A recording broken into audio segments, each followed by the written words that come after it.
ទាំងអស់គ្នាស្វាគមន៍ថ្មីមកកាន់ខ្ញុំទៀតហើយថ្ងៃនេះខ្ញុំមានអីបានមក unboxing មកប្រអប់ដើម្បីចែកចម្លែកទៅអ្នកទាំងអស់គ្នាទៀតដែរខ្ញុំខានធ្វើវីដេអូយូរអញ្ចឹងថ្ងៃនេះយើងធ្វើការ unboxing ទាំងអស់គ្នាថានៅក្នុងនេះគឺជាអ្វីខ្ញុំខាន unboxing យូរដែរអញ្ចឹងយើងរកមើលកន្លែង unboxing សិនចាំបន្តិចអូខេវេះយកបណ្ដោយ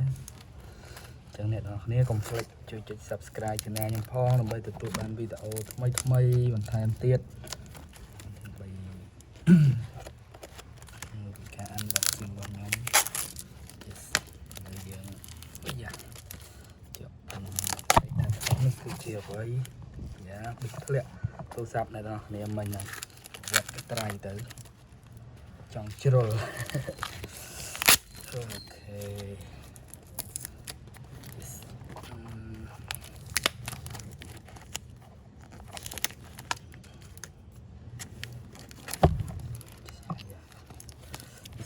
កន្លែងយើងរៀងចង់ទៀតតិចខ្ញុំបានដាក់តុកពេលយើងទៅរៀងពិបាកក្នុងការហែកតិចអ្នកនរគ្នាជាស្រ័យផង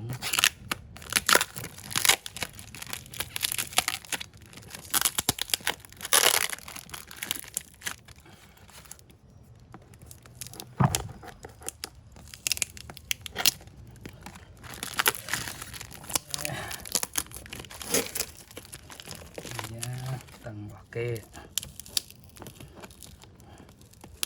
បានយកកំបិតមកល្អយកកំបិតមក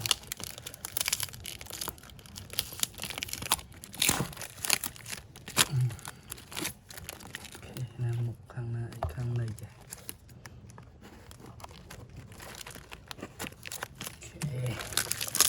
បានហើយអ្នកនរនេះរកចាំបន្តិចវីដេអូដ៏រ៉ាក់រ៉ាក់ unboxing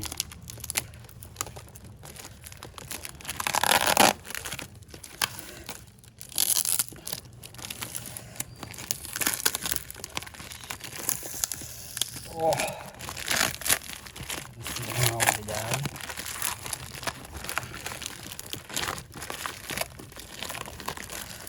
អូ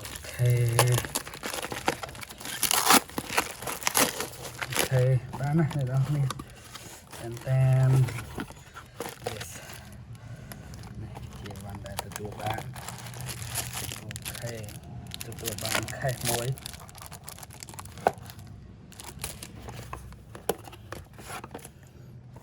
នេះគឺសាកដុំសាកកម្លាំង20វ៉ាត់មួយបាន2ហើយនឹងបោះមួយនេះគឺអូខេទូរស័ព្ទនិងគ្រឿងដ៏ស្រស់ស្អាត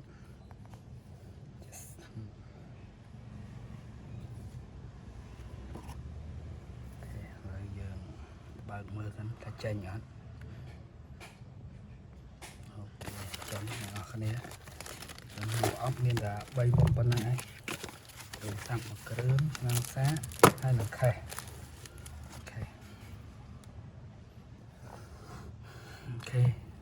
អូខេយើងបើកចេញយ៉ារៀង slow